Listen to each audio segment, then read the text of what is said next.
President صاحب، اب بھارت کی اپنے بہت سارے ہمسایوں جن سے کسی زمانے میں بنتی تھی یا کسی زمانے میں ریسٹرینٹ شو کرتا تھا، اب ان کے ساتھ بھی نہیں بن رہی ہے۔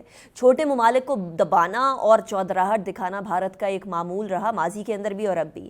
نیپال جیسا ملک اور اس کی پارلیمنٹ اپنی ڈسپیوٹڈ ٹیریٹریز کو واپس لینے کے حوالے سے متحرک ہو گئی ہیں۔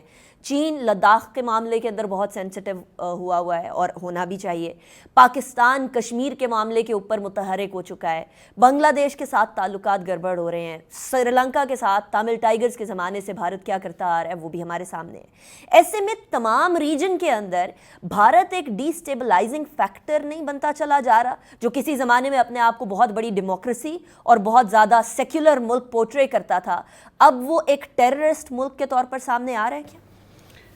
دیکھیے، بھارت کے کئی چہرے ہیں۔ ایک چہرہ جو ہے 1947 میں شروع ہوتا ہے جسے وہ سیکولر چہرہ کہتے تھے، لیکن اس سیکولر چہرے نے بھی یا اس سیکولر ریاست نے بھی جموں و کشمیر میں بہت ظلم کیا ہے۔ اور 1947 میں انہوں نے تقریباً 2.5 لاکھ کشمیری قتل کیے تھے ایک مہینے میں۔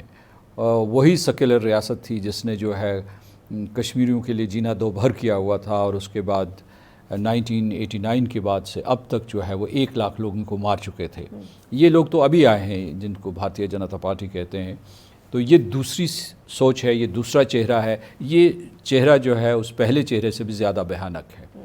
وہ چھپ چھپا کر اپنے منصوبے کامیاب کرتے تھے۔ یہ جو ہے چالاکی اور عیاری کی بجائے دندناتے پھرتے ہیں، اور جو اپنا فسطائی فلسفہ ہے اس کو آگے بڑھاتے ہیں۔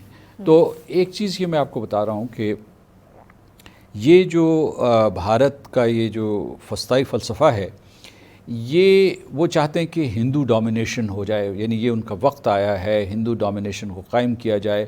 مسلمانوں نے جو ان کے اوپر حکمرانی کی تھی یا انگریزوں نے جو ان کے اوپر باہر سے آ کے حکمرانی کی تھی، اس کا بدلہ لیا جائے، انتقام لیا جائے، یہ ان کی سوچ ہے۔ اب میں آپ کو ایک اور چیز بتانا چاہتا ہوں کہ اس وقت جو ہے یہ اپنے آپ کو بہت بہادر دکھاتے ہیں، لیکن ہیں بزدل اندر سے، قاہر ہیں، اور اس کے کئی شواہد ملتے ہیں۔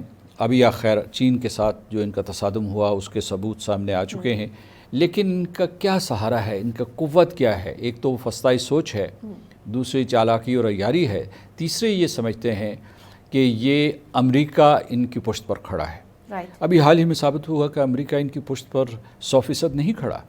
ایک تو صدر ٹرمپ جو ہے بہت سے مسائل میں الجھے ہوئے ہیں، مثال کے طور پر کووڈ-19 ہے، اس کے بعد ان کے انتخابات ہونے والے ہیں، اور ریپبلکنز اور ڈیموکریٹس کے درمیان جو ہے بہت ہی شدید اختلافات موجود ہیں۔